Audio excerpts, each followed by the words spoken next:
तो आज का टॉपिक है अरब सागर में गिरने वाली नदियाँ। तो आप लोग पेपर साफ कर रहे हो, आप बताइए, करते रहिए। ठीक है सब लोग, जो आप पढ़ाते हैं आपको पेपर साफ करिए, घटा से घटा वो गोल का ले लीजिए आप लोग। यूपी के अलावा और तमाम उसमें राय दी हुई है। ठीक है, और पेपर आपका नज़दीक आ रहा है। आज 20 तारीख हो गई, शायद 26-27 में पेपर आप लोगों का है। ठीक है, मेहनत करिए, प्री निकालना है इस बार। तो पुराने बच्चे बैठे हैं और यहाँ जो क्लासें चल रही उसके अलावा आप भी घर बैठ के पढ़िए, है ना। Current affair, politics, history, geography, science वगैरह जो है आपका, पर्यावरण भी देखना चाहिए साथ में। ठीक है, और उसके लिए आप पेपर साफ करिए, उसमें सब आपका ज़्यादा नहीं बुक नहीं पड़ गया, वो पढ़ते रहिए। आपको जो एक्सप्लेनेशन दिया है उससे आपका सोल्यूशन ढूंढिए। चलिए ठीक स्टार्ट करते हैं। अब सागर में गिरने वाली नदियाँ, ये डायग्राम बनाइए आप लोग।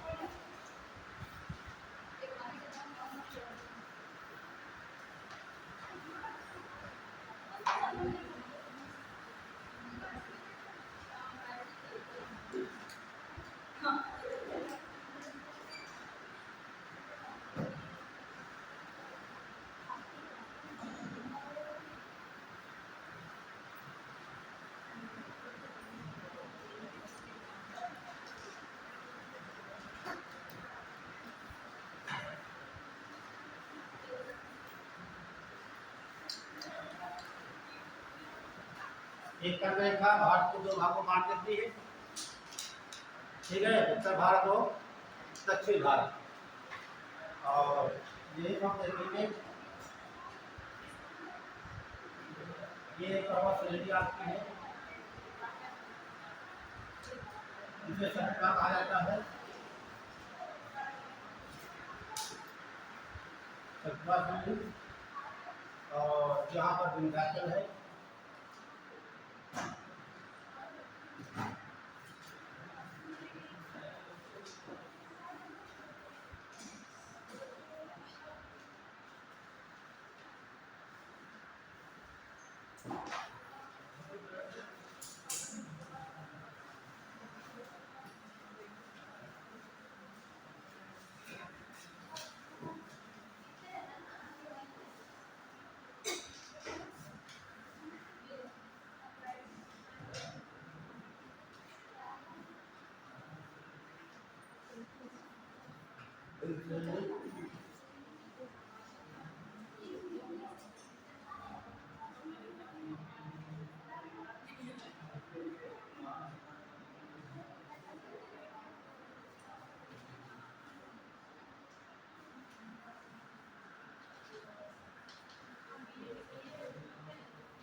ये नर्मदा नदी आपकी है।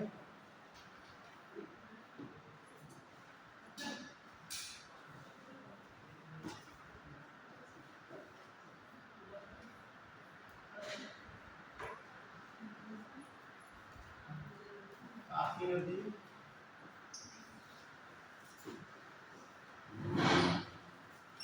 माही नदी, साबरमती,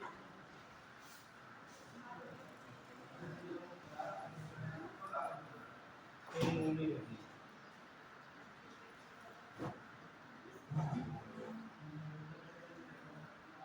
और नर्मदा नदी जो है सबसे लंबी नदी है। ठीक है, नर्मदा नदी अरब सागर में गिरने वाली सबसे लंबी नदी है। तो ये आपकी हो जाएगी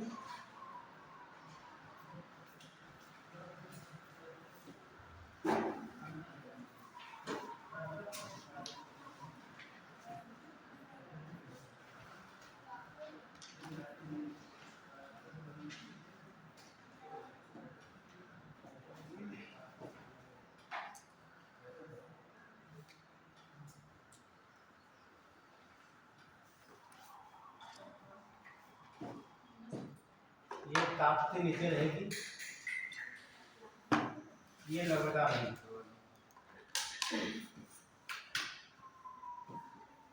ठीक, तो ये 724 किलोमीटर है।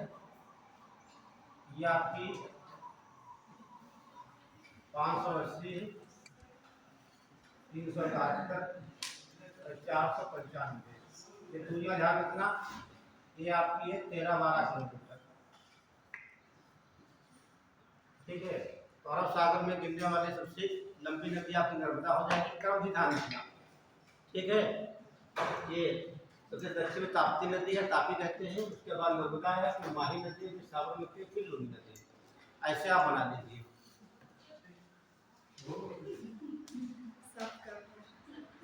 इतनी मेहनत से बनाए, मेरा छूट गया था, अब हो जाएगा। चलिए, तो बच्चे बाद में उनके लिए बेटर है। कुछ नहीं बना, बस चलिए,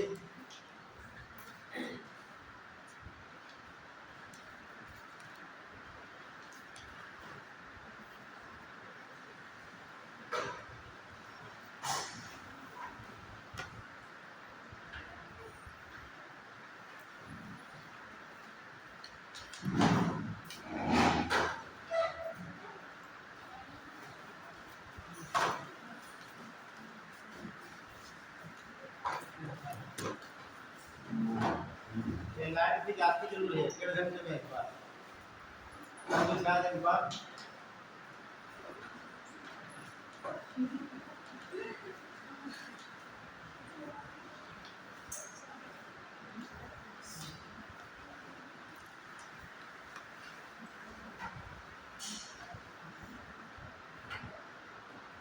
तो हेडिंग है अरब सागर में गिरने वाली नदियाँ। देख कैसे बनाइए, इसमें नहीं आएगा। ठीक है, तो नदियाँ बना लीजिए भैया।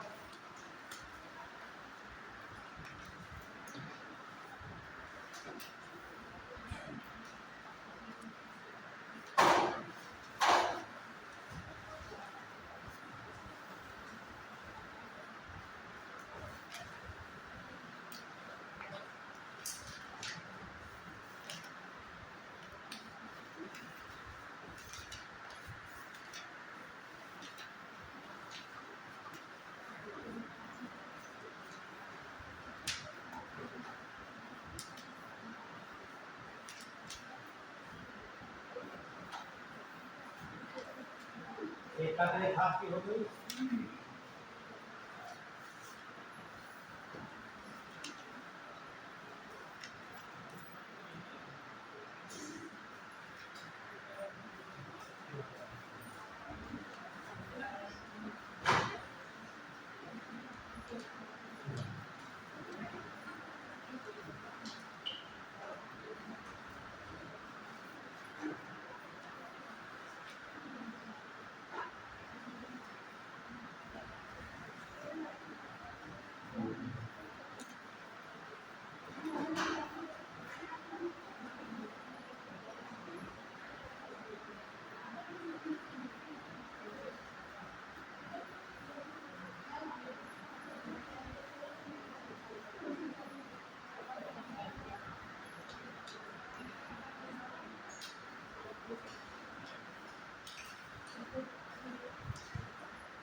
ये आपकी ताकत हो जाएगी।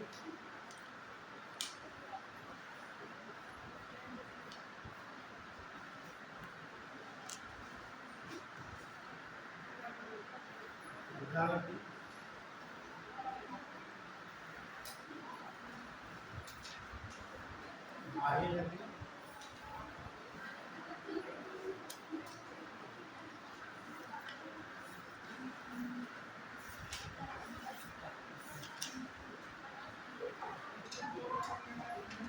ये लुनी।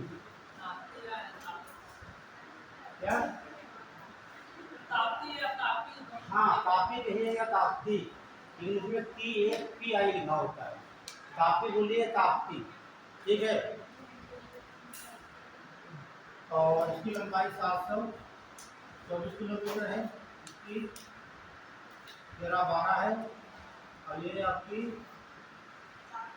480 है, 378, 495।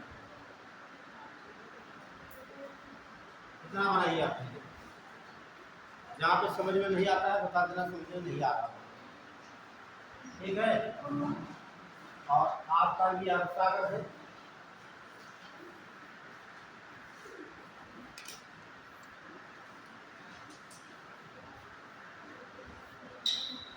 और ये वाला जो भाग है भाग की खाड़ी,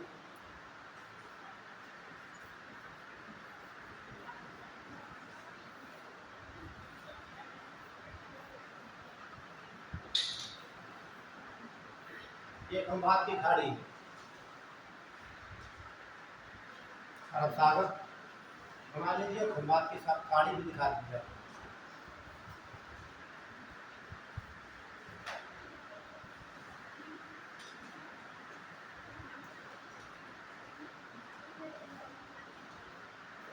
और जो नदी है आप यहाँ पर देख रहे हैं, ये चित्र वाला है।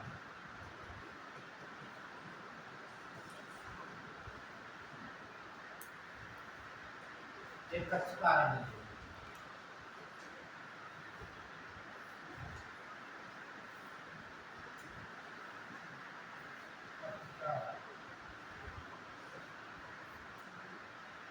ये देख रहे हैं नदी कच्छ के रंग में विलीन हो रही है ना। अरब सागर या खंभात खाड़ी तक नहीं पहुँच रही है, इसीलिए ये नदी काटे ठीक बना लिए। क्या पूछना है?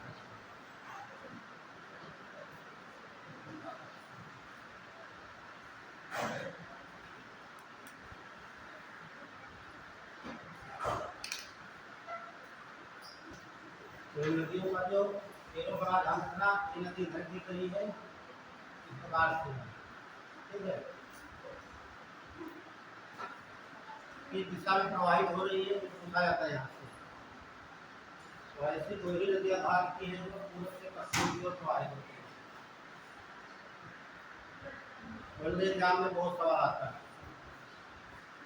आपसे भी पूछा जाता है कि आपको ये नहीं पूछा जाता है पूर्व से पश्चिम, इसके बारे में पूछा जाता है, ठीक। वो आपको क्या हो गया? तो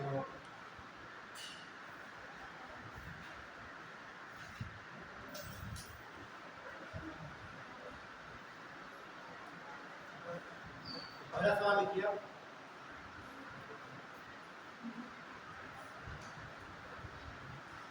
बोले देखिए अरब सागर में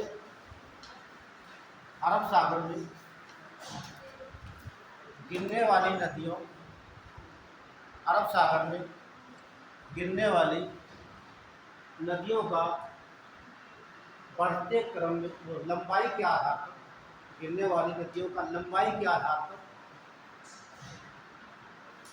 बढ़ता क्रम, तो लंबाई के आधार पर बढ़ता क्रम मतलब सही क्रम क्या हो जाएगा, ठीक।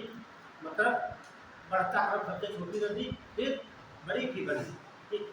बढ़ता लिखिए या घटता लिखिए, ठीक है।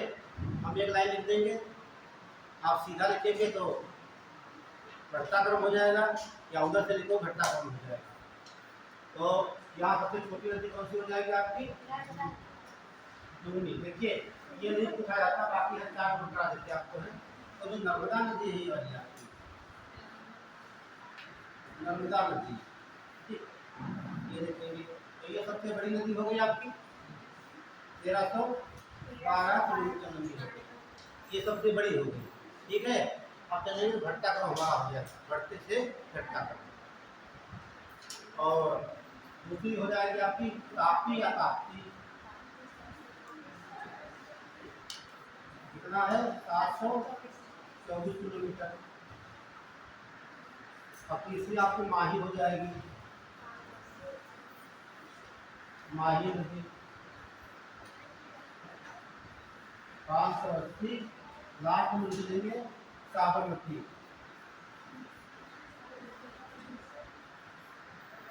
साबरमती 300। अब ये बढ़ता घटता बना सकते हैं आप, अब यहाँ पर तो घटता क्रम हो जाएगा, उल्टा करते हैं तो क्या हो जाएगा, बढ़ता क्रम हो जाएगा। ठीक है, दोनों प्रकार से सवाल पूछा जाता है। अब आप जब हल कर सकते जब आपको नदियों की लंबाई मालूम होगी तब। ठीक है, यदि आपको बढ़ता क्रम बनाना है तो ये क्या कर देंगे, उल्टा कर देंगे, है ना। ये बना लिया आप लोगों ने, बहुत सिंपल है। और आपको यहाँ देख नहीं बनाने की जरूरत है, लंबाई यहाँ पर लिखी है ना, आप यहाँ से भी बना सकते हो। ठीक है, तो इसे हमें करना हो तो हम क्या करेंगे, सीधे ये लोग हम इस प्रकार से करते हैं, है ना।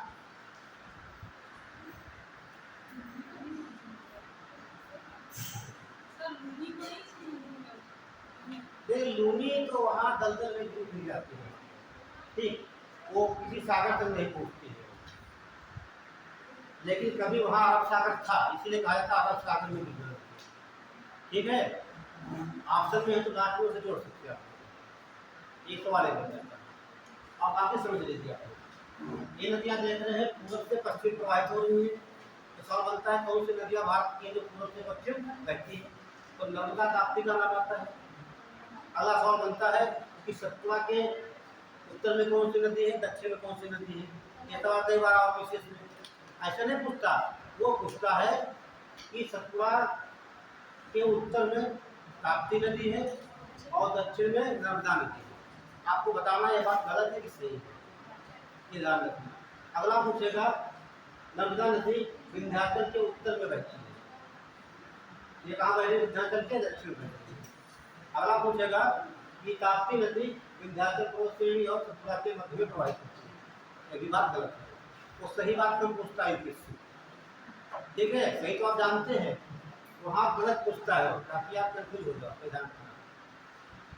ये सवाल बनता। अगला सवाल बनेगा भारत के लिए विश्व की, भारत के लिए विश्व की ऐसी कौन सी नदी है जो कर्क रेखा को 2 बार काटती है। आप देखते हैं माही एक बार यहाँ काटती है, दूसरी बार यहाँ काटती है। अगला बनेगा ऐसी कौन सी भारत की नदी है जो अर्धनक्षत्राकार या चंद्राकार है, माही नदी होगी। ठीक, आप देखते हैं अरावली कौन श्रेणी होगी, इसके पूर्वी भाग से साबरमती निकलती है, उदयपुर से निकलती है, और यहाँ पर पड़ता है अजमेर, क्या करेगा, अजमेर, अजमेर में पड़ता नाग पर्वत, वहाँ से नूनी नदी निकलती है। और नूनी नदी निकलती तो है लेकिन किसी सागर या खाड़ी में नहीं पहुँचती, ये स्थलभागी में ही विलीन हो जाती है, इसलिए भारत की इकलौती नदी इसे अंतःस्थलीय नदी कहा जाता है। ठीक, और जो नदियाँ इधर प्रवाहित होंगी वो डेल्टा नहीं बनाएगी, अगर डेल्टा नहीं बना, अब आप बोलते डेल्टा बनाएगा कौन, डेल्टा बनता कब, देखिए डेल्टा कब बनेगा जब पानी जो प्रवाह की दर क्या होगी, मंद होगी। ठीक है, फिर मलबा जो होगा वो जम जाएगा। अब पानी मान लीजिए छत के ऊपर से यहाँ से गिरेगा, ठीक, पानी यहाँ इतना भरा हुआ है तो मलबा आएगा, क्या होगा, वो नीचे जाकर जम जाएगा, आपको दिखाई नहीं देगा, तो जम जाएगा, उसे कहा जाता है एस्चुरी। ठीक, लेकिन जब भार हल्का होता है, नदी प्रवाहित होती है, मलबा अवसाद जो होता है धीरे धीरे वो जमा करती जाती है, तो बनते ही डेल्टा। तो पहले क्रम में जितनी नदियाँ मिल जाएंगी बंगाल की खाड़ी में वो सब बनाएंगे डेल्टा, अरब सागर में गिरेगी वो डेल्टा नहीं बनाती, वो बनाती नहीं एस्चुरी। एक बार और ध्यान दीजिए, ये पर्वत श्रेणी कितनी दिख रही है, ठीक है, तो ये भ्रंश पर्वत आपका हो गया। तो आपको बता दूं भ्रंश पर्वत का मतलब होता है कोई भाग ये ऊपर उड़ जाता है, दोनों तरफ से खाइयां बन जाती हैं, दरारें बन जाती हैं, उसे कहा जाता है भ्रंश घाटी कहते हैं। तो ये दोनों नदियाँ कहाँ बहनी चाहिए, भ्रंश घाटी में। दोनों नदियाँ भ्रंश घाटी में या बोलते हैं रिफ्ट वैली बहती है, नर्मदा ताप्ती दोनों पूर्व से पश्चिम बहती है, दोनों भ्रंश घाटी में बहती है और दोनों डेल्टा नहीं बनाती हैं, दोनों की नदियों के बीच में सतपुड़ा पर्वत श्रेणी है। इतने सवाल यहाँ से पूछे जाते हैं, ठीक है। तो एक नदी में पढ़ लेते हैं, ठीक, पहले नर्मदा ताप्ती पढ़ लेंगे, उसके बाद कामन जो चलते हैं पढ़ लेंगे, या नोट करके लिख पहले नोट, या नोटी नोट, नोटे लिखा देते बात कर, लेकिन नोट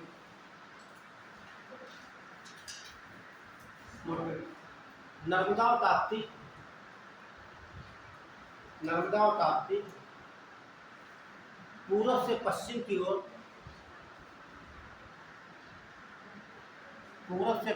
ओर प्रवाहित होकर अरब सागर में मिल जाती है। नर्मदा और ताप्ती पूर्व से पश्चिम की ओर प्रवाहित होकर अरब सागर में मिल जाती है।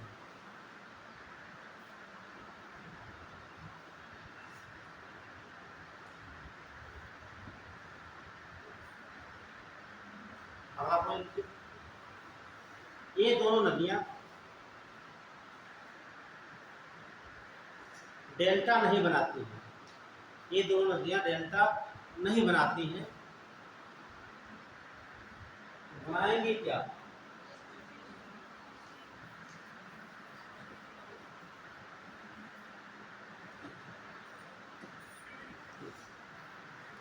ये दोनों बनाएंगे एस्चुरी।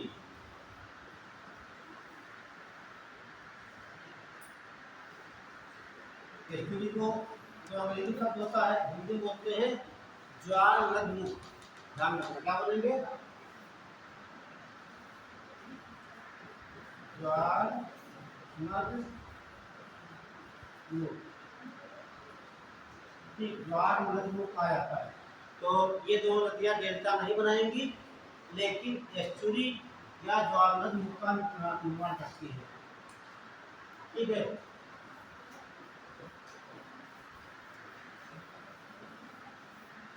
एस्चुरी कहा जाए या फिर दोनों ध्यान रखना, दोनों सवाल पूछे गए। तो दोनों नदियां डेल्टा नहीं बनाएंगी, क्या बनाएंगी? एस्चुरी या ज्वार नदमुख का निर्माण करेंगी। ये दोनों नदियां भ्रंश घाटी में बहती हैं। ये दोनों नदियां भ्रंश घाटी में बहती हैं।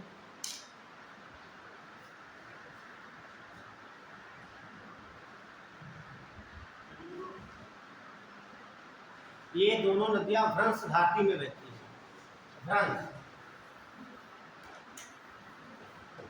भ्रंश घाटी या इसे बोलते हैं रिफ्ट वैली। क्या बोलेंगे? Rift valley.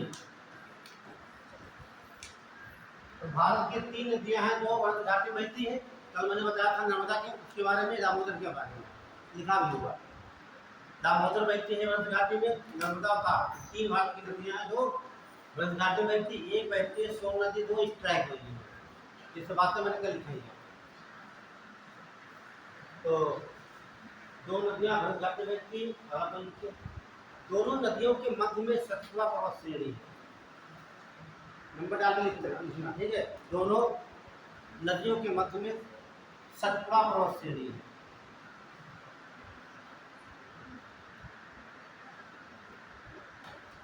दोनों नदियों के मध्य में सतपुड़ा पर्वत श्रेणी है। ये दोनों कामन लक्षण हो गए, ठीक है, जो दोनों नदियों में पाए जाते हैं। ठीक, डेल्टा नहीं बनाएंगी, एस्चुरी बनाएंगी। ठीक है, पूरब से पश्चिम प्रवाहित होंगी और ये घाटी में बहेंगी, उनके मध्य में सतपुड़ा पर्वत। अब एक को पढ़ लेते हैं। पहले पढ़िए नर्मदा नदियाँ। नर्मदा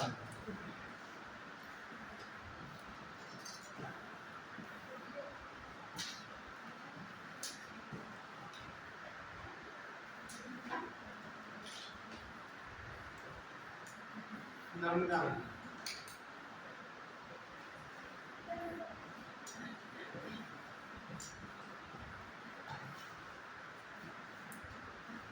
तो ध्यान रखना, एक बात आपको बता दें यहाँ पर हम, ये आपका अमरकंटक है।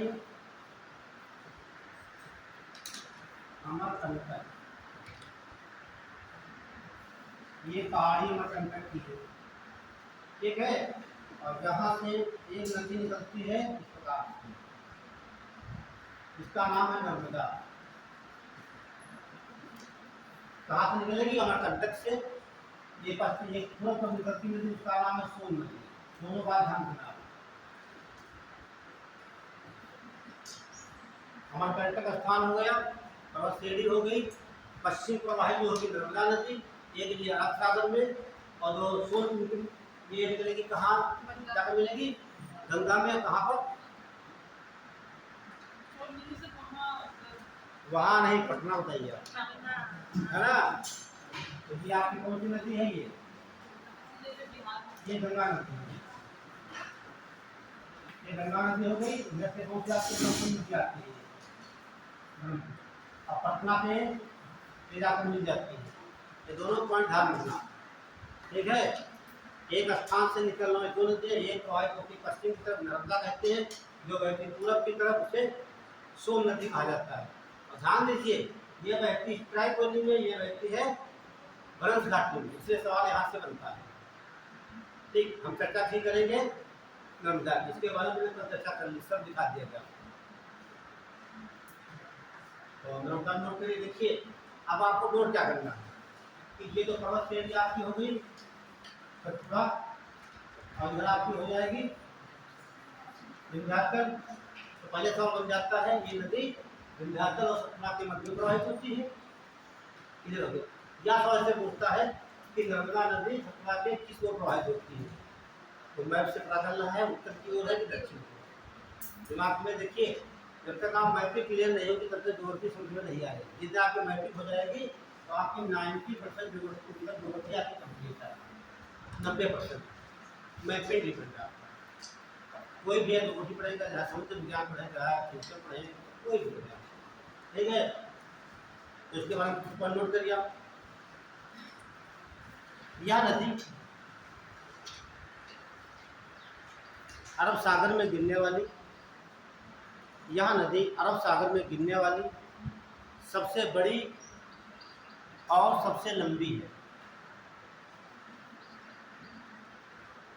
यह नदी अरब सागर में गिरने वाली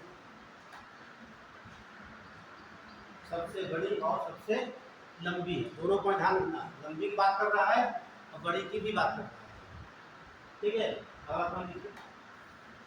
यह नदी नर्मदा और सतपुड़ा, यह नदी सतपुड़ा और विंध्याचल पर्वत श्रेणी के मध्य में बहती है।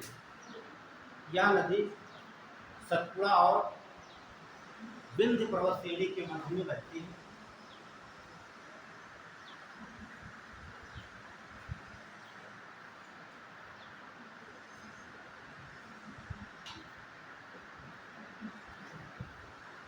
तो सवाल जनरल सी बात हो गई। ठीक, अब यहाँ नहीं में लिखाना है कि डेल्टा नहीं बनाती है कि बनाती है, इससे बनाती है, मैंने आपको सब लिखा दिया। अगली बात आती है कि कुछ सहायक नदियाँ हैं और इसके कुछ डैम बनाए हैं, उसके लिए आपको ट्रिक बता देंगे, ठीक है। 3 चीज पढ़नी यहाँ पे। ये तो बनाया वाटरफॉल को बनाया गया है, अगला डैम बने हैं, अगला चीज ट्राइब्यूटरी है, सहायक नदियाँ, 3 चीज यहाँ समझना है। तो देख लीजिए यहाँ पर। हाँ, एक चीज देखो यहाँ पर नोट कर लीजिए, यह नदी अमरकंटक से, ये कई सवाल का पूछा गया है कहाँ से निकलती है। यह नदी अमरकंटक पहाड़ी से निकलती है।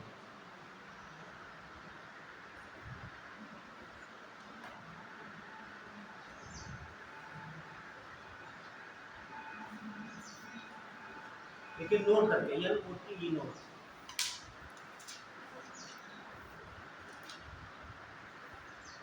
देखिए अमरकंटक से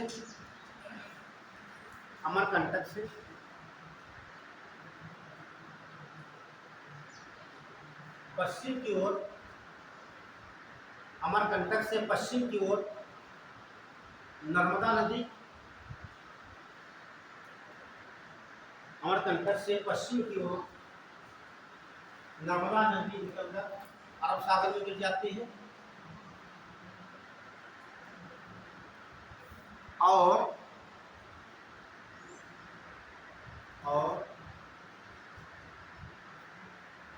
अमरकंटक से ही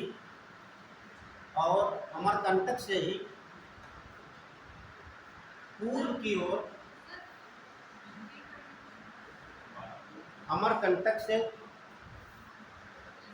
अमरकंटक से पश्चिम की ओर नर्मदा नदी निकलकर अरब सागर में मिल जाती है या गिर जाती है, और अमरकंटक से ही पूरब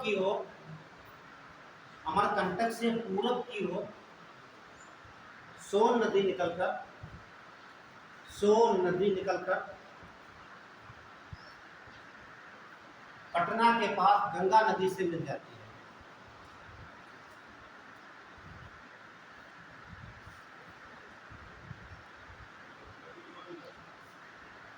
यहीं से पूरब की ओर सोन नदी निकलकर पटना में गंगा से मिल जाती है।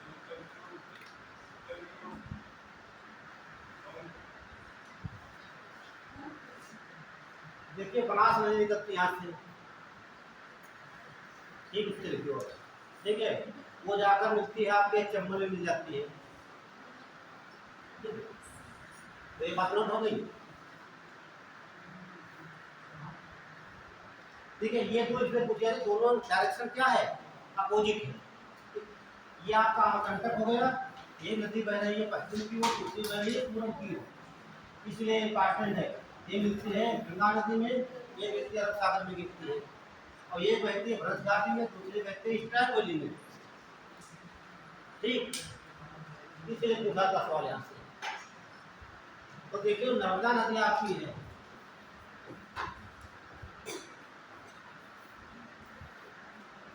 आपको तीन चीज देखना, एक तो देखना है बांध यानी डैम। देखिए जब बांध लिखते हैं, बांध का मतलब होता है परियोजना। नदी पर कोई डैम, कोई बांध बनाया जाता है, बनाया किस लिए जाता है, तो सरकार की एक परियोजना होती है, ठीक। उससे हम मछली पालन करेंगे या सिंचाई करेंगे या फिर बिजली उत्पादन करेंगे, ये बात ध्यान रखना, ठीक है। ये तो बांध बनेंगे या परियोजनाएं बनाई जाएंगी। दूसरा होगा इस पर सहायक नदियाँ,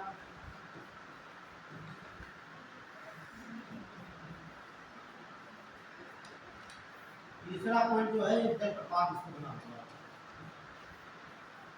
जलप्रपात, हिंदी क्या बोलेंगे इसे, झरना। ये तो भूगोल की भाषा है, जलप्रपात क्या बोलते हैं हम लोग, झरना। इंग्लिश में क्या बोलते हैं, वाटरफॉल। वाटर मीन्स पानी, फॉल मीन्स गिरना, पानी का ऊपर गिरना प्राकृतिक रूप से। आप मत आप गिराते नहीं, तो गिरता है तब से जाता है। तो तीन चीज आपको यहाँ ध्यान देना है, एक तो डैम और एक नदियाँ, और ये आपका हो जाएगा झरना।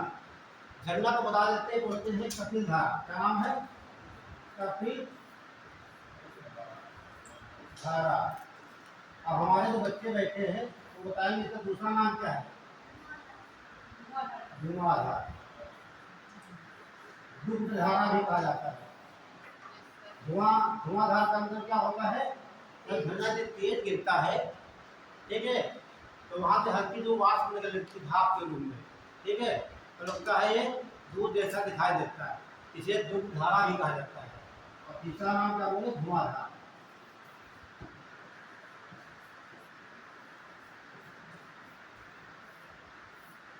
और ये पढ़ते कहाँ है,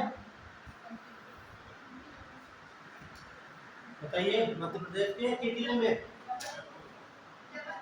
जबलपुर में, वेरी गुड, ठीक है। ये कहाँ पड़ेगा, जबलपुर।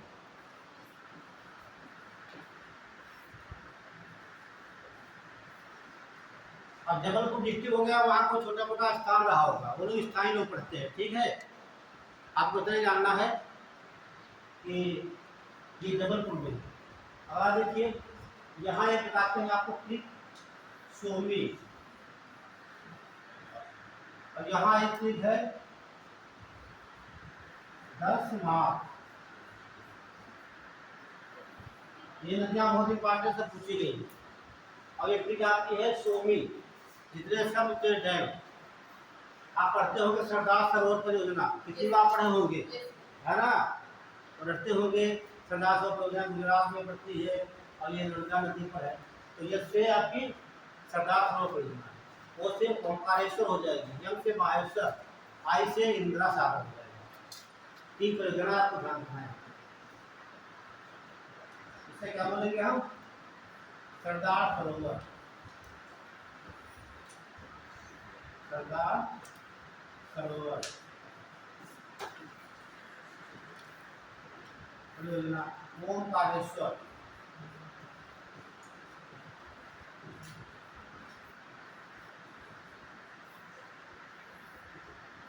माहेश्वर,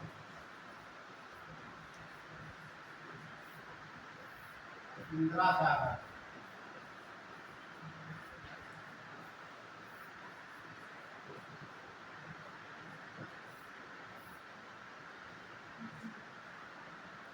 जब नदियों को हम फैला के बताएंगे आपको तो ये सब सामने आएगा निकल के, उससे सब इनका संबंध है ये चारों नदियों का। ये ध्यान रखना कि सरदार सरोवर और ओंकारेश्वर, माहेश्वर और इंदिरा सागर, ठीक है। तो ये नर्मदा नदी हो गए। ये नदियाँ जो है देखिए यहाँ यहाँ नोट कर लिया, दूसरी ये सब हो गया, ये और नोट कर लिया।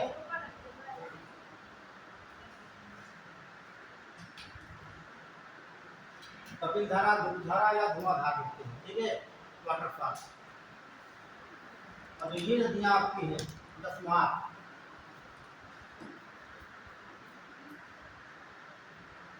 जहाँ से बोलेंगे दूधी नदी, क्या बोलेंगे? दूधी नदी। और सा से शक्कर, क्या बोलते हैं? और माँ से माचक, ता से तवा नदी। ध्यान से देखिए जो नाम लिखे हैं, दूध, शक्कर, कावा, माचिस, ये सब कहाँ होता है? किचन में होता है, ठीक है। ये सब पूछा गया है। शक्कर नदी पूछी गई विशेष में, और तवा नदी पूछी गई। और तवा नदी बना है रानीपुर डैम, ध्यान रखना। तवा नदी क्या बना है? रानीपुर डैम।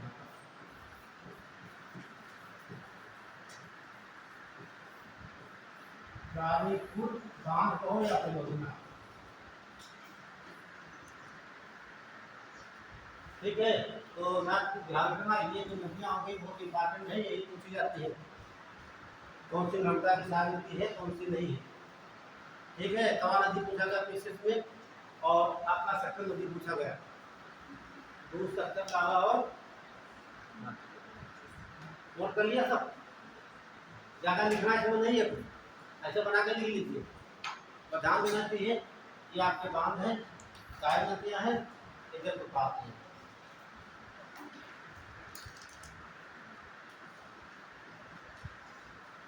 हो गया सबका?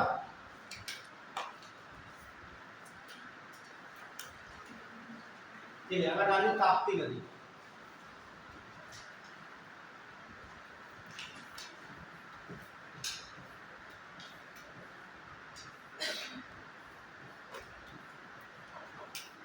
ताप्ती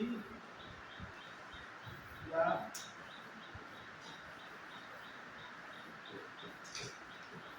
ताप्ती नदी,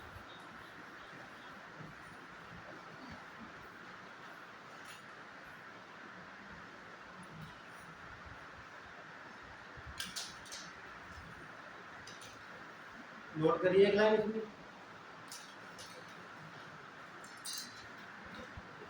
यह नदी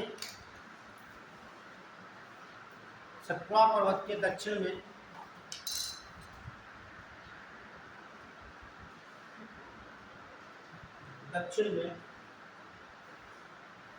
प्रवाहित होती है।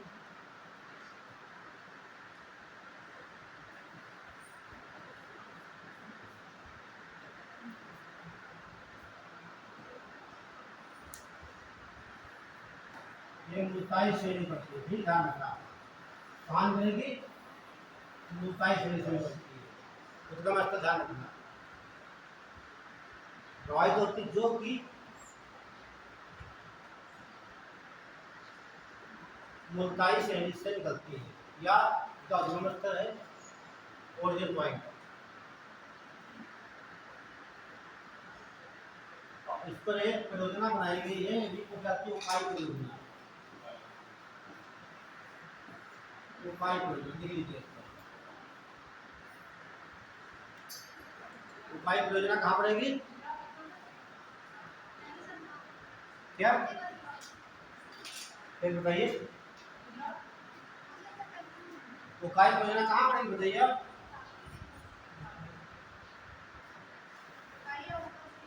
हाँ ठीक है, उकाई या उनका ताल कहा जाता है इसे। तो वैसे पूछ लेता ऊपर ताल कहाँ है, ऊपर ताल कहाँ है।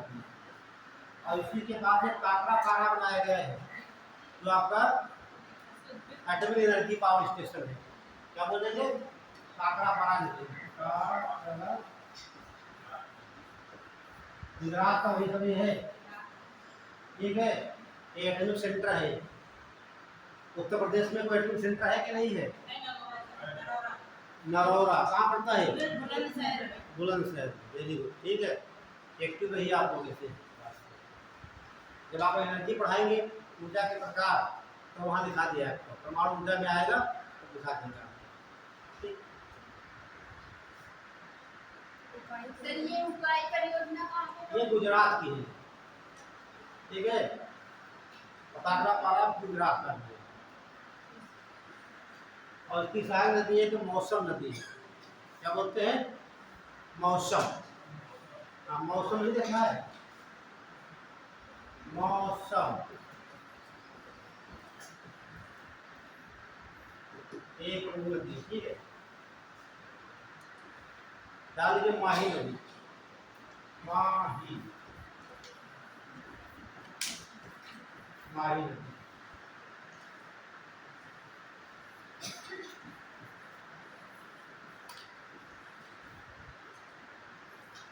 आपने देखा कि माही नदी थोड़ा हैंग करने लगता है।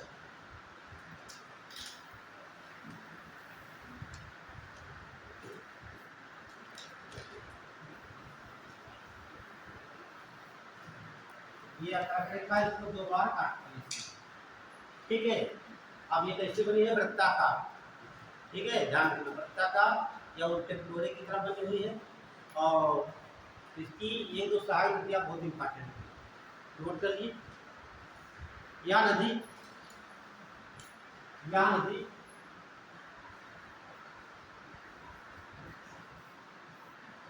विंध्य पर्वत श्रेणी के, विंध्य पर्वत श्रेणी के धार लिखा हुआ है, धार से निकलकर, धार पड़ेगा आपको यूपी में, धार से निकलकर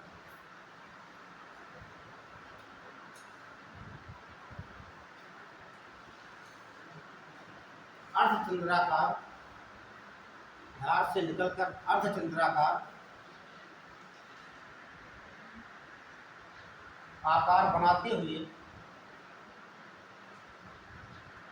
गुजरात में खंभात की खाड़ी में मिल जाती है। गुजरात में खंभात की खाड़ी से मिल जाती है, खंभात की खाड़ी से मिल जाती है।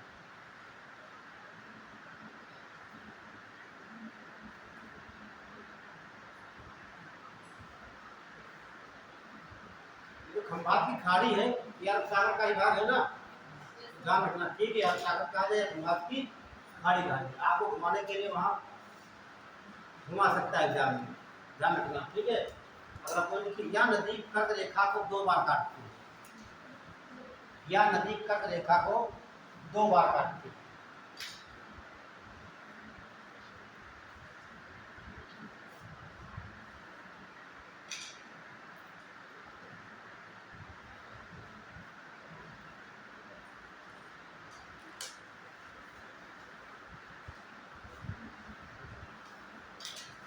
देखिए एक सवाल बनता है लेकिन पीजीटी में यहाँ नहीं पूछा था, पीजीटी में आता है। जैसे मैंने आपको तमाम नदियाँ दिखा रहे हैं तो ये पूछ लेता है कौन सी नदी किस ओर से मिलती है, दाहिने ओर से मिलती है कि बाएं ओर से मिलती है, ठीक है। एक सीधे पीजीटी में आता है, पीजीटी में आता है। तो जैसे ये सोम नदी है, ठीक है, तो लिख लीजिए माहे की सहायक नदियाँ, माहे की सहायक नदियाँ।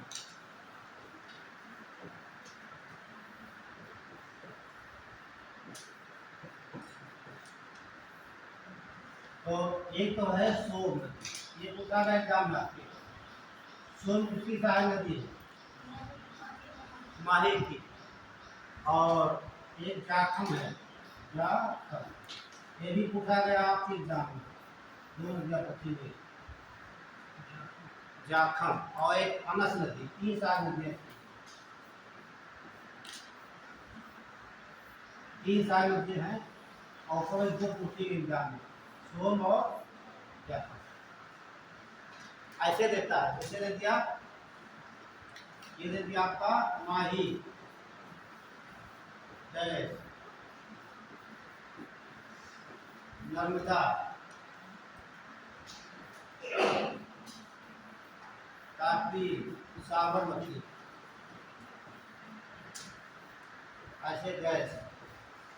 यहाँ पर सारे नदियों के नाम लिख देगा तो पूछेगा यूपीएससी इनमें से एक सही कि 2 सही। ठीक है, लिखा माही, यहाँ लिख देगा सोम, सोम लिख देगा।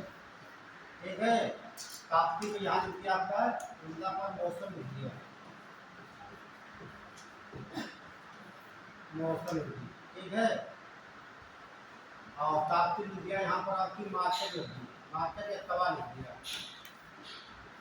ठीक है, और साबरमती लिख दिया हाथमती, हाथ, हाथमती। अब एक पूछेगा निम्न लिखने से, ठीक, ये लिखेगा ए बी सी डी, इस प्रकार आई इसमें सवाल पूछेगा इसका, पूछेगा इनमें से कौन सही है? हाँ कौन सही है। ठीक, इसे पूछेगा इनमें से केवल एक सही है, एक सही है, 2 सही है, ठीक, 3 सही है, क्या है। तो आपको मालूम हो गया कौन सी नदी किसकी सहायक नदी है। तो आपको बता, मैंने ये तो लिखा दिया, ये कैसे सही हो गया और ये कैसे सही हो गया। ठीक, कैसे हो जाएंगे, 2 सही और 2 गलत। इस बार पैटर्न जो 24 में आई से सवाल इस प्रकार का ही पूछे गए। ठीक, ये सवाल भैया बहुत कठिन होते हैं, इस समय लगता है बड़ा आसान, वही चैप्टर पढ़ाया मैंने क्वेश्चन बनाकर दे दिया, बड़ा आसान लग रहा है। एग्जाम देने जाते हो वहाँ आपके 11-12 विषय सब घूम रहे होते हैं, बहुत समय लग जाता है निकाम करने में कि हम यहाँ पे आए और निकाम पे करते। ठीक, आप हिस्ट्री पढ़ रहे हैं, अचानक सवाल आ जाता है भूगोल का, अब माही क्या है पता नहीं, सब माही नदी है, प्रयागराज गुना में आता है कि चट्टान ऐसे से दूर होगा। ठीक, निकाल में बहुत समय लग जाता है, तो ये ध्यान रखना, सवाल ऐसे पूछे जाते हैं। ऐसे पूछने का निम्न कितने कौन सी सहायक नदी, माही की सहायक नदी नहीं है, तो 20% का सवाल है, बहुत सिंपल है। लेकिन आई सेक्शन नहीं पूछता, वो आप बना के एक सवाल में 4 सवाल 5 हो जाते हैं। तो सहायक नदियाँ हो गई, बांध लिख लीजिए, डैम, माही नदी पर बनाए गए बांध। तो बांध जो है दोस्तों बहुत इंपॉर्टेंट है, बजाज बांध है, क्या बजाज, बजाज बांध,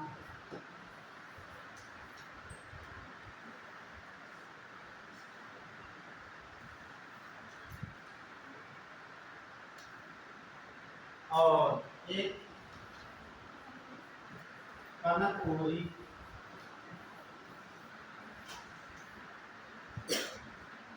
ये बजाज जो है उत्तर प्रदेश में बजाज का एक एनटीपीसी मतलब कि प्लांट लगा हुआ है, वही मैं याद कर रहा था। अपने प्रदेश में 3 प्लांट लगे प्राइवेट। ठीक है, एक तो आपने रोजा देखा होगा, शाहजहांपुर रेलवे स्टेशन पड़ता है रोजा, तो जाओगे इसको देखिएगा तो इस तरफ स्टेशन के सामने इधर से आओगे तो लेफ्ट, तो वहाँ एक प्लांट लगा है, तो वो मुकेश अंबानी का जियो का है। एक बजाज का लगा हुआ है, एक टाटा का लगा हुआ है, 3 प्लांट हैं प्राइवेट उत्तर प्रदेश में। तो बजाज हो गया, कनकपुरी हो गया और एक कदाना पड़ता है, कदाना। 3 डैम ध्यान रखना, 3 डैम और 3 नदियाँ हैं, थोड़ा डाल दीजिए साबरमती नदी, साबरमती,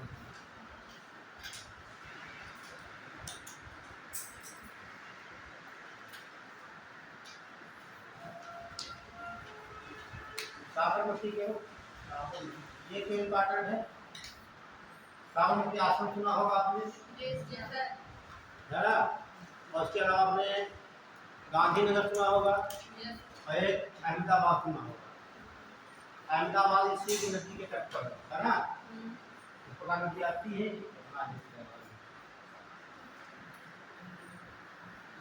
ये इस प्रकार से आती है,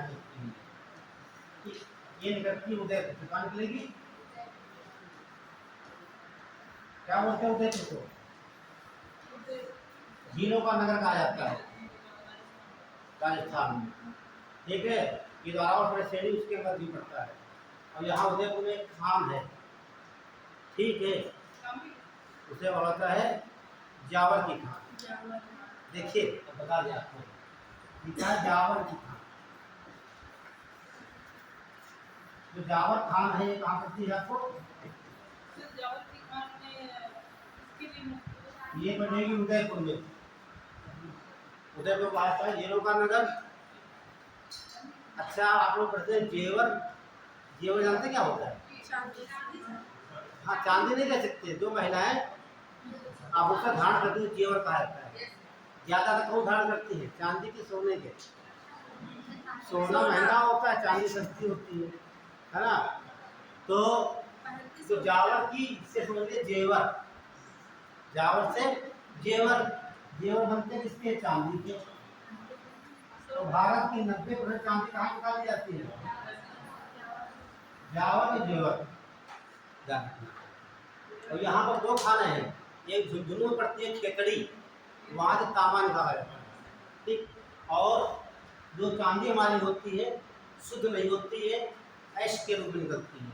इसमें मिला होता है जिंक भी, जस्ता भी निकाला जाता है। ये आपको दिखाएंगे जब मिनरल पढ़ाएंगे, नोट मत करिए आपको, ठीक है। तो बातें आ गई तो आपका रिवाइज हो जाएगा।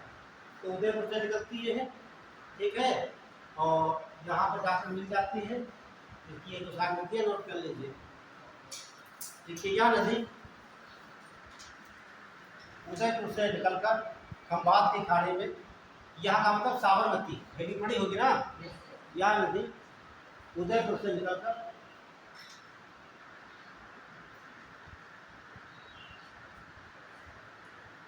गुजरात में खंबात की खाड़ी से मिल जाती है।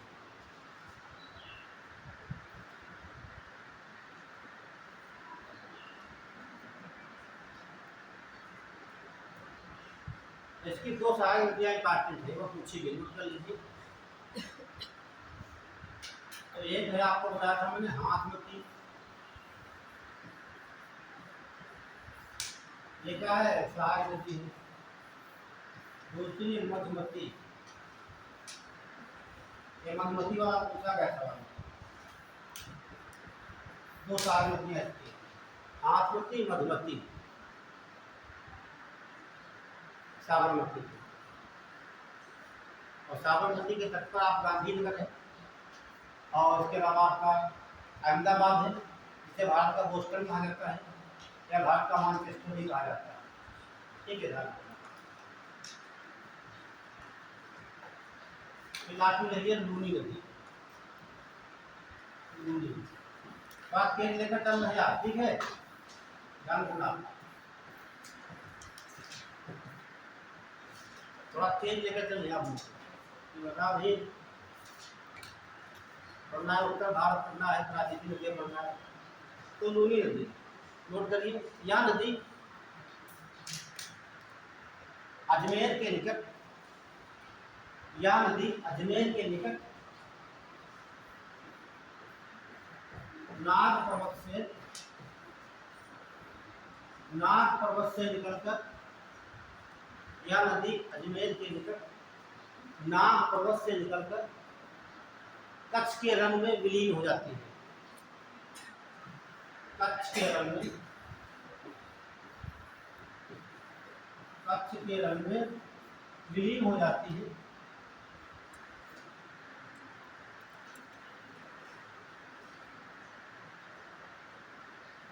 इस प्रकार यह एक भारत की अंतःस्थलीय नदी है।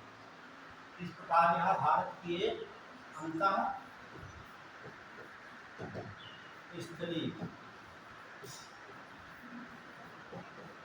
ये सवाल बनता है यहाँ से,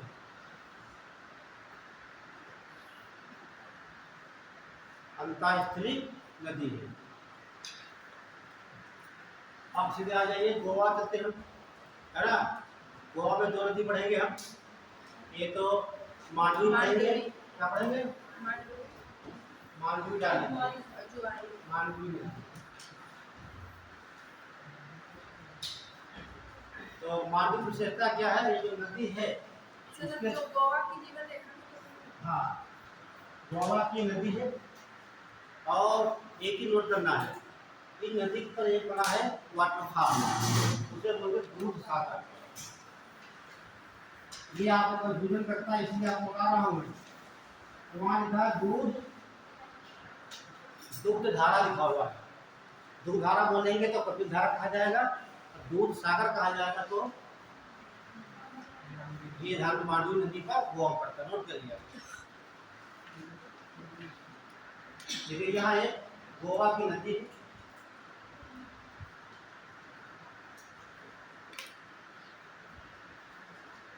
यह एक गोवा की नदी है। इस नदी पर, इस नदी पर दूध सागर जलप्रपात स्थित है।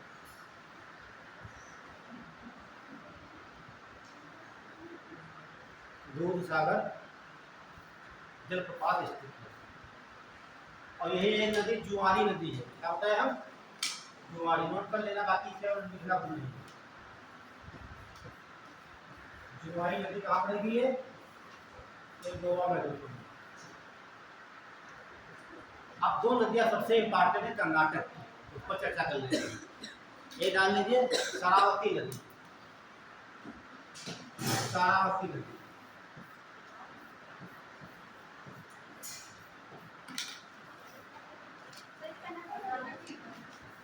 ये कर्नाटक की।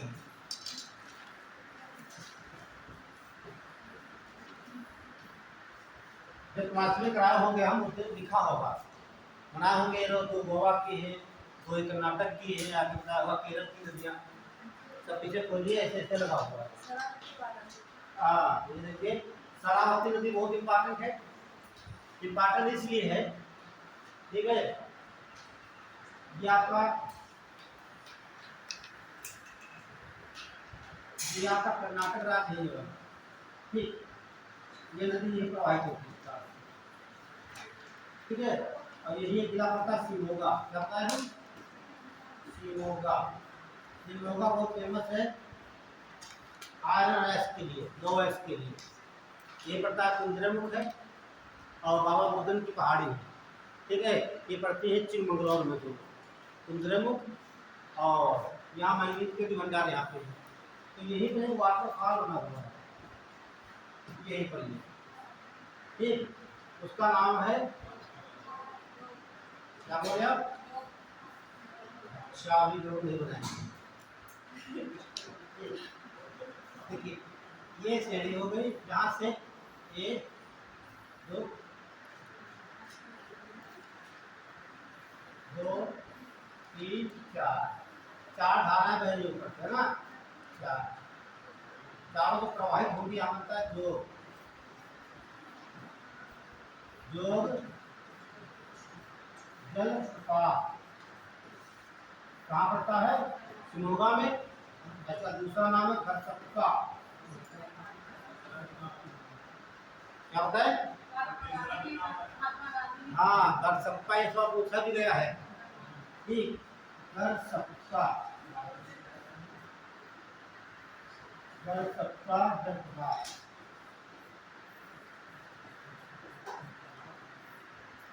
और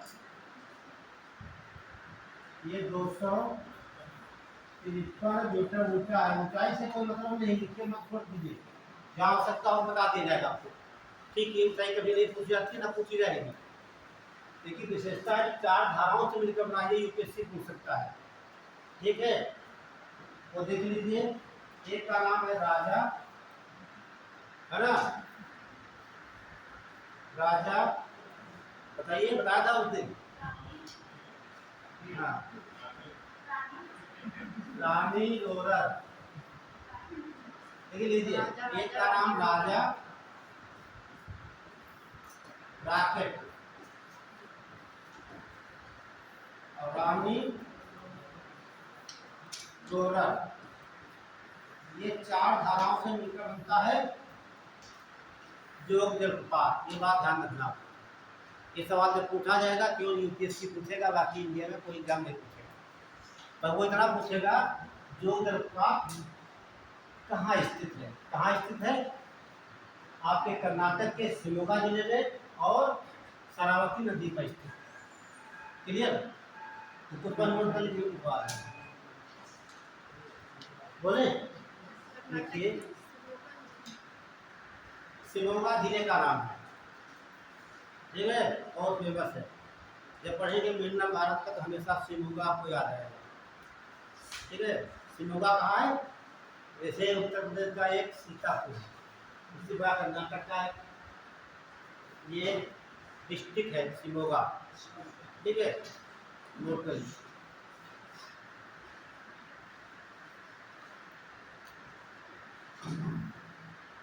ये शिमोगा देखिए, इस नदी पर जोग जलप्रपात कर्नाटक के शिमोगा जिले में स्थित है। इस नदी पर जोग जलप्रपात कर्नाटक के शिमोगा जिले में स्थित है, जो कि चार धाराओं से मिलकर बना है।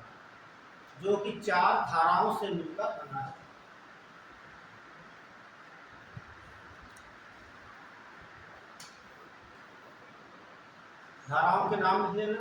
धाराओं के नाम का क्रम कोई नहीं है, चार धाराएं और आसान भी है। राजा राकेट, रानी गोरा,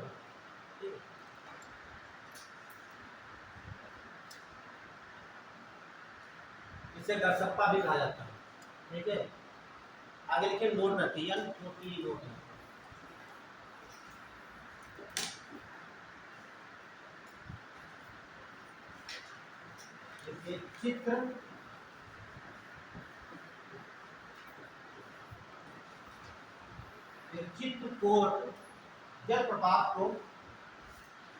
चित्रकूट जलप्रपात को भारत का नियाग्रा कहा जाता है। भारत का नियाग्रा।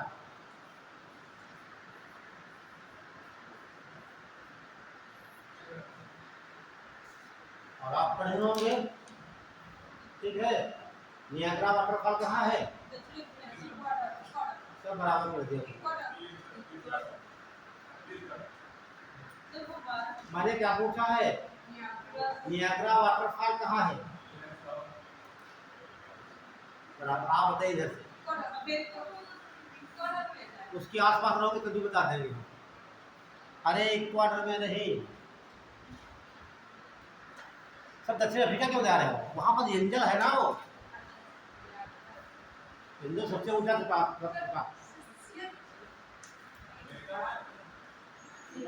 अमेरिका, अब सही है, अमेरिका कनाडा के बॉर्डर पे है। एंजल तो वेनेजुएला में पड़ता है। हम उसकी बातें नहीं कर रहे, हम बात कर रहे हैं कि देखिए नियाग्रा वाटरफॉल कहाँ है? अमेरिका और कनाडा की सीमा पर, ठीक है। लेकिन भारत का नियाग्रा किसे कहते हैं? चित्रकूट को। ये कहाँ पड़ता है? छत्तीसगढ़ में इंद्रावती नदी पर। इंद्रावती नदी पर कहाँ पड़ेगा? छत्तीसगढ़ में। ध्यान रखना है, तो पूछा गया नोट में क्या लिखा बताइए आप। हाँ हाँ, चित्रकूट नहीं, चित्रकूट है। चित्रकूट क्या हो गया? भारत का एक राज्य, उत्तर प्रदेश का एक डिस्ट्रिक्ट हो जाएगा, जिला हो जाएगा चित्रकूट। लेकिन चित्रकूट लिखा है, चित्रकूट जलप्रपात, इसे भारत का नियाग्रा कहा जाता है, जो कि छत्तीसगढ़ में इंद्रावती नदी पर स्थित है। जो कि छत्तीसगढ़ में इंद्रावती नदी पर स्थित है।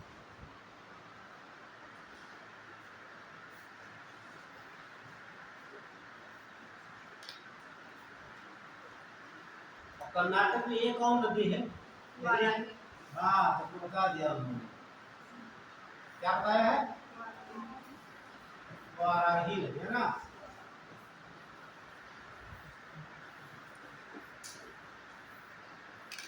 वाराही नदी।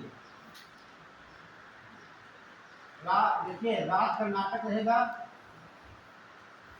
जिला शिमोगा ही रहेगा। ठीक, यही पे एक वाटरफॉल है, इस प्रकार का बना हुआ है। मैंने काफी ऊंचा बना दिया। इसका नाम है कुंचिकल। याद आ रहा है? कुंचिकल जलप्रपात। कभी कभी कई बुक में ये भी दिया होता है कुंजी को बड़ा है, कभी मतलब एनसीईआरटी में तो बहुत काफी सबसे ऊंचा हाँ सर, ऐसे कभी नहीं, आपने लंबा गलती होता है सर, ये सुन लीजिए पूरी बात कि जो आपने देखा जो जोग है उसकी ऊंचाई कितनी है? 253 मीटर। ठीक है, और ये कुंचिकल कितनी है? 455 मीटर ऊंचा है। ये भारत का सबसे ऊंचा जलप्रपात है। कर्नाटक में वराही नदी पड़ता है। ये सवाल पीसीएस में पूछा गया। ठीक, आप फिर से पढ़ लेना, आपको थोड़ा गलती होगी थोड़ी सी। एनसीईआरटी गलत नहीं हो सकती है, कभी समझने में गलती हमसे हो सकती है, आपसे किसी हो सकती है, लेकिन गलत किताब नहीं हो सकती है। बाकी मार्केट में किताब बहुत हो सकती है। ठीक है, फिर उसमें कोई गलत चीज़ लिखी है तो वो सही मानी जाएगी। अगर आप कोर्ट लेकर जाते हैं एनसीईआरटी को, तो जब गलत लिखी है तो क्या मानी जाएगी? वो कोर्ट उसको सिद्ध कर देगा सही है। ये ध्यान रखना।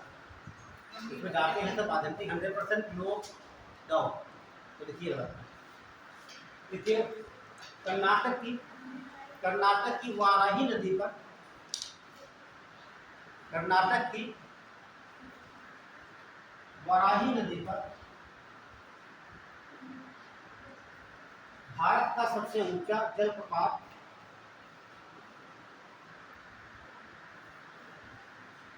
वाराही नदी पर भारत का सबसे ऊंचा जलप्रपात कुंचिकल, ये लिखा है कुंचिकल जलप्रपात है।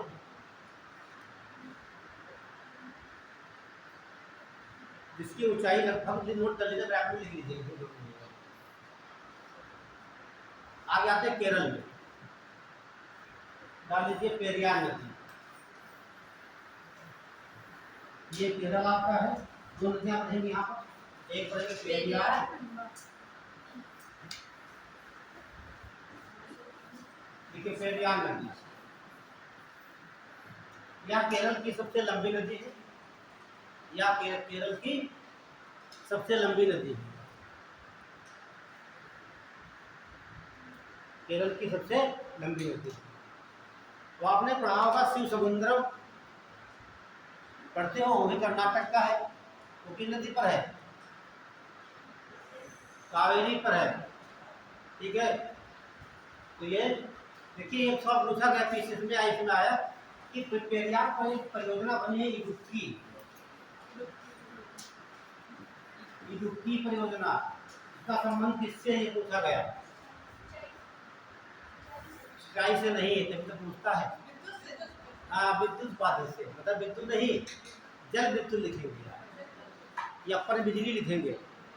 देखिए इस नदी पर इडुक्की परियोजना, इस नदी पर इडुक्की परियोजना जल विद्युत के लिए बनाई गई है, और इडुक्की जिले का भी नाम है। इडुक्की परियोजना किसके लिए बनाई गई है? या लिखा हुआ पन बिजली, ध्यान रखना, पन बिजली, या लिखा होगा जल विद्युत।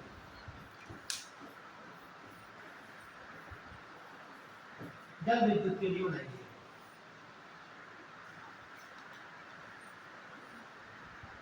और फिर दूसरी नदी लिखेंगे पंबा, पंबा या पंपा, पंपा। ये भी केरल की एक प्रमुख नदी है। पंपा नदी को बोला जाए पंबा नदी, पंबन अलग हो जाता है, पंबन दीप पड़ता है। ठीक है, देखिए पंबा की बात करेंगे। पंबा नदी कहाँ है? कि केरल की नदी है, और इसे केरल की गंगा कहा जाता है। इसे केरल की, लिखिए, इसे केरल की गंगा कहा जाता है। इसे केरल गंगा कहते हैं। और इसे दक्षिण की भागीरथी भी कहा जाता है। दोनों सुनना, पंबा को केरल की गंगा कहा जाता है और इसे दक्षिण की भागीरथी भी कहा जाता है, या दक्षिणी भागीरथी भी कह सकते हैं।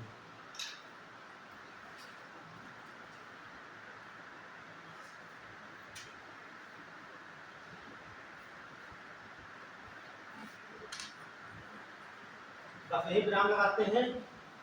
और अब जो है चलिए एक भी डाल लीजिए उत्तर भारत की नदियां। डायग्राम बनवा देते हैं, आज लिखवा दिए कल, ठीक है।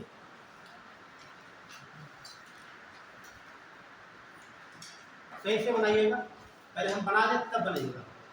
जो पुराने बच्चे पहले से पढ़ चुके हैं वो लोग अपना उसमें कुछ ना कुछ कर सकते हैं, है ना। एक डालिए उत्तर भारत की नदियां, या कह सकते हैं सिंधु नदी तंत्र। उत्तर भारत की नदियां या सिंधु नदी तंत्र, एक डाल दीजिए।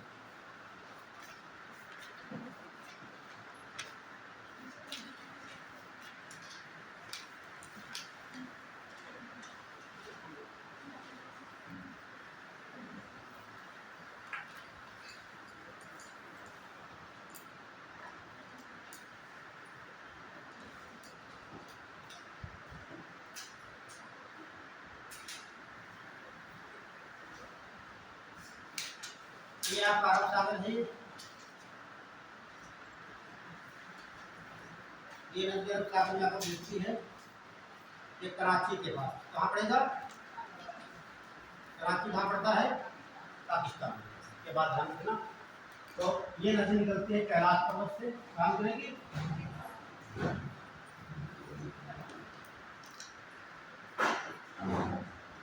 कैलाश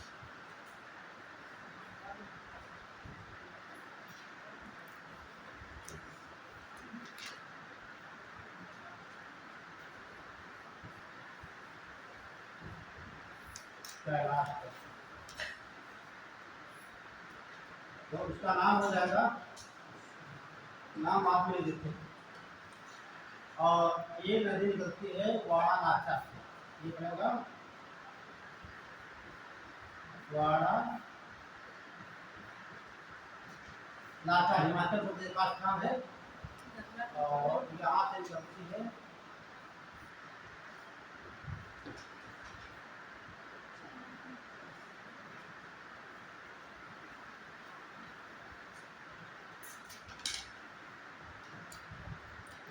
और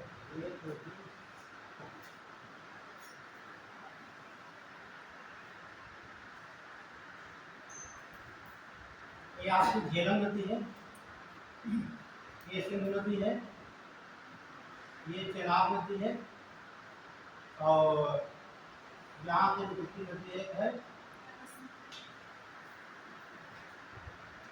रावी नदी, और उसके बाद ये नदी निकलेगी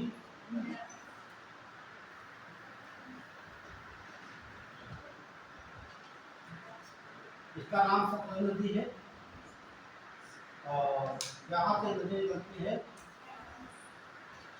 ये व्यास हो गया, ठीक है। सतलज, झेलम, चिनाब, रावी, व्यास, सतलज, ये क्रम ध्यान रखना आपको। और ये सब देखो पाकिस्तान में मिल रही है, किससे मिल रही है? चेनाब से। तो इसकी लंबाई है 80 किलोमीटर 725, और चेनाब की आपकी लंबाई है 960,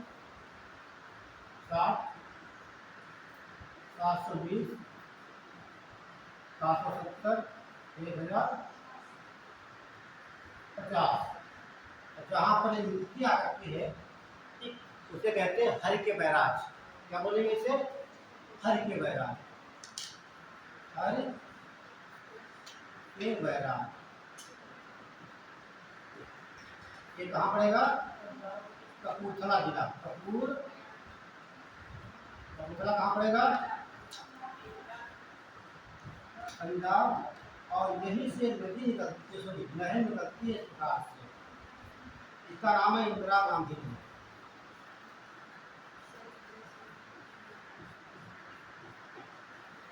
और ये भारत की सबसे लंबी नहर है जहाँ लंबाई कुछ 650 मीटर। और ये नदी निकल रही है राकस ताल से। राकस ताल से निकल रही नदी है, ये निकल रही कैलाश से निकल रही है। और जहाँ से प्रवेश कर रही है यहाँ पर एक दर्रा है, उस दर्रे का नाम है, दर्रे का नाम है, इसका नाम है सिक्किला। सिक्किला, सिक्किला क्या हो गया आपका? एक दर्रा है। ये कहाँ पड़ेगा? हिमाचल प्रदेश के, हिमाचल प्रदेश का एक जिले का नाम है किन्नौर। ठीक है, तो सतलज नदी भारत में सिक्किला दर्रे से प्रवेश करती है। अभी जल्दी आओ, इधर बैठो, है ना? तो फुल नाम सबके हो गए। इसके अलावा और देखिए, याद देखिए यहाँ पर आती है आपको, तो ये क्षेत्र आपका है, ये इसे कहा जाता है काराकोरम। क्या बोलेंगे? कारा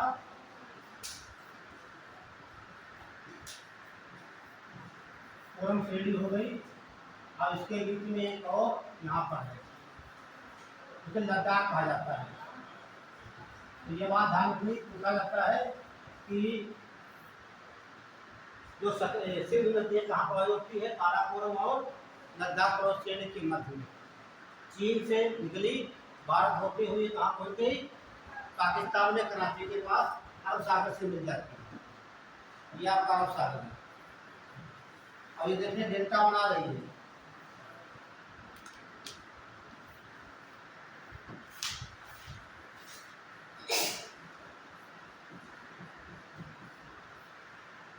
और ये देखेंगे, याद करेंगे, जो आपकी ये झेलम नदी है, ये कहाँ से बन रही है? इसका नाम शेषनाग झील। क्या बोलेंगे? शेषनाग झील है। और इसी की तरफ श्रीनगर है, और यहीं पर एक झील है, तो भारत की सबसे बड़ी ताजे पानी की झील है, उसे ऊलर झील कहते हैं। तो इस बार पूछा जाता है कि ऊलर झील में कौन सी नदी प्रवेश करती है? तो झेलम नदी प्रवेश करती है और वो निकल जाती है वहाँ पर, इसे बोलेंगे ऊलर।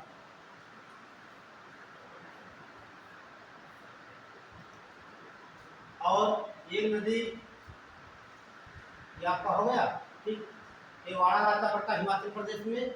और जो देख रहे हैं आर्मीज रावी, और ये निकलती है रोहतांग से। रोहतांग दर्रा भी है, और रोहतांग का उद्गम स्थल भी रोहतांग। ये व्यास लिखा, व्यास से व्यास कुंड से निकलती है, व्यास कुंड से। ये बना लीजिए। और उसके अलावा देखिए, जहाँ ये चिनाब में इसकी सहायक नदियाँ सब कौन सी? झेलम हो, चाहे रावी हो, चाहे व्यास हो, चाहे आपकी ये सतलज जो नीचे वाली हो, ये सब कहाँ पर मिलती है? पाकिस्तान में मिठानपुर में।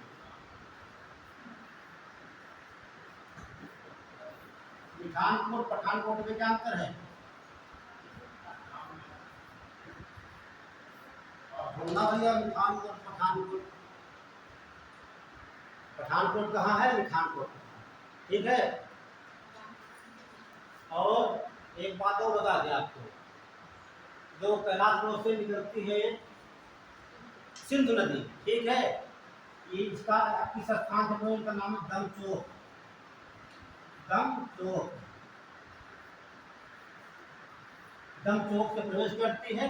और जहाँ पर निकलती यहाँ पर है पाकिस्तान में, इसे कहा जाता है चिल्लास।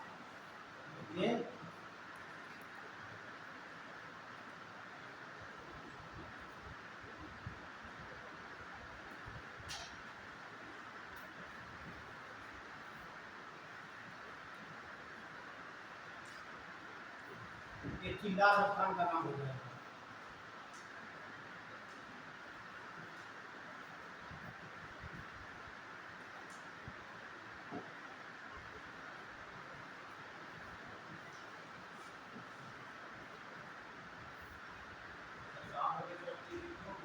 क्या और दमचोक, दमचोक स्थान का नाम है। यहाँ से भारत में सिंधु नदी प्रवेश करती है। यहाँ दमचोक लेके प्रवेश करेंगे, नहा निकलेंगे, उसे बोलते हैं चिल्लास। हाँ ठीक है। और इसकी एक सहायक नदी इधर से आती है, इस प्रकार से इसे कहते हैं श्योक नदी, ये पूछा जाता है सिंध की। और यहाँ एक नदी है, इसे कहते हैं गिलगित नदी, गिलगित।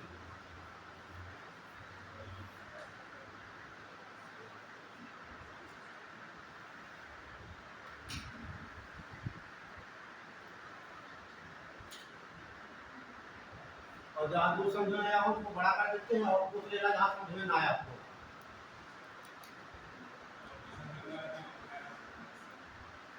ये नदियों के नाम देख लेते हैं। तो सबसे ऊपर लिखा है यस क्रम, ये ध्यान रखना, ये नदियों का क्रम भी है उत्तर से दक्षिण की ओर।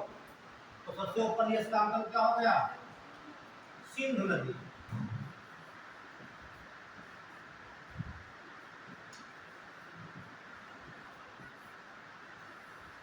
कितने देशों में बहती है, 3 देशों में, चीन, भारत, पाकिस्तान। और ये सवाल यहाँ बहुत पूछा जाता है, जो ये सिंधु नदी की ऐसी कौन सी नदी है जिसका प्रवाह केवल भारत में ही है। तो आप देखिए ब्यास नदी, ब्यास कुंड से निकली हिमाचल प्रदेश से और भारत में ही सतलज से मिल जाती है। और बाकी सबका प्रवाह कहाँ है, भारत से पाकिस्तान, ये बात रखना। फिर जैसे झेलम नदी,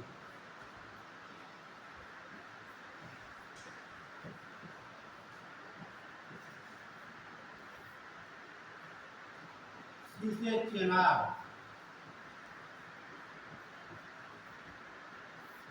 और से रावी, डी से ब्यास,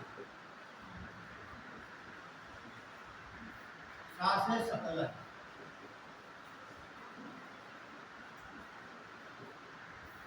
ये क्रम ध्यान रखना, कहाँ से, उत्तर से दक्षिण की ओर। यस उत्तर से दक्षिण का बना लीजिए। और कल हम आएंगे क्लास देने के लिए, केवल लिखाना स्टार्ट कर देंगे, ठीक है। ये पेपर यहाँ शामिल मत करना, क्योंकि इसमें आपको 2-3 चीज दिखाना है। ये तो दिखाना है, ये जो नदियों के नाम देख रहे हैं, याद भी नदियों के नाम है ना, लेकिन पूछता है ऋग्वैदिक नाम या प्राचीन नाम पूछता है, झेलम को क्या बोलते हैं, रावी क्या बोलते हैं, ये आपको एक ट्री बता देंगे, सब हो जाएगा। दूसरा सवाल बनता है यहाँ से, इन पर कितने बांध बने, उसकी ट्रिक आपको बता देंगे हम। 2 ट्रिक बताएंगे, बांधों की ट्रिक और एक इन नदियों के नामों, बस आपका हो जाएगा। ये करा करके और कल प्रांत की भारत की नदियाँ पूरा करा देंगे। कल लास्ट बात होगी भारत की नदियाँ।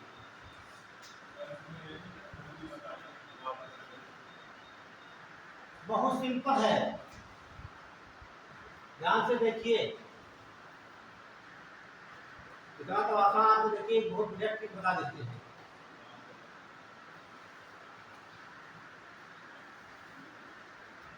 ये सबसे ऊपर मैंने क्या लिखा, नहीं दिख रहा होगा,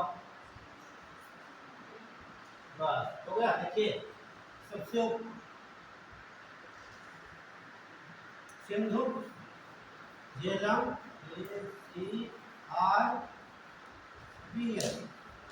तो 3 नदियां ऊपर की है। अब 3 बातों हम बांट दीजिए ऊपर की। तो ऊपर की नदियां हैं, इनका ज़्यादा पानी जाता पाकिस्तान में। जब सिंध समझौता 1960 में जब हुआ, तो ये कहा गया कि जो 3 नदियां ऊपर की है, कौन, सिंधु, झेलम, चिनाब, इनका पाकिस्तान जो है पाक, इनका पानी 80% लेगा, क्योंकि पाकिस्तान में जा रही है। और बचा कितना पानी, 20% कौन लेगा, इंडिया। अब यहाँ से तो उल्टा कर दीजिए काम को।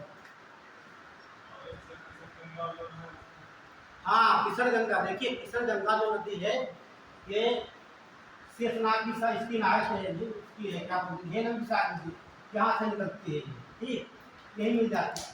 लेकिन इसे जो है कि भारत में कहते हैं किशनगंगा और पाकिस्तान कहता है नीलम।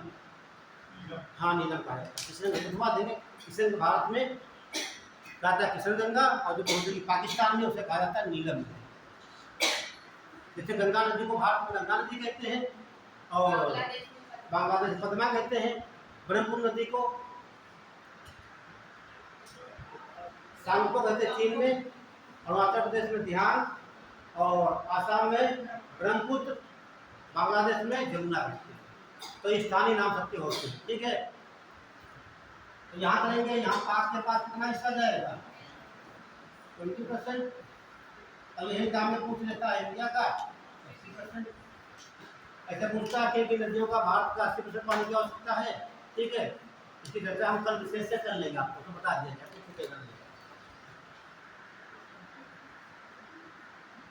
बस यहीं पे स्टार्ट करते हैं, ठीक। तो समस्या तो आपका लेकर आइएगा आप लोग, हो तो अभी पूछ लीजिए यहाँ इससे संबंधित हो।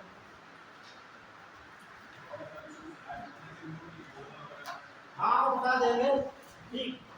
तो गोमन है यहाँ से 10 जाके व्यक्ति पाकिस्तान में, ठीक है, बना लीजिए। और ये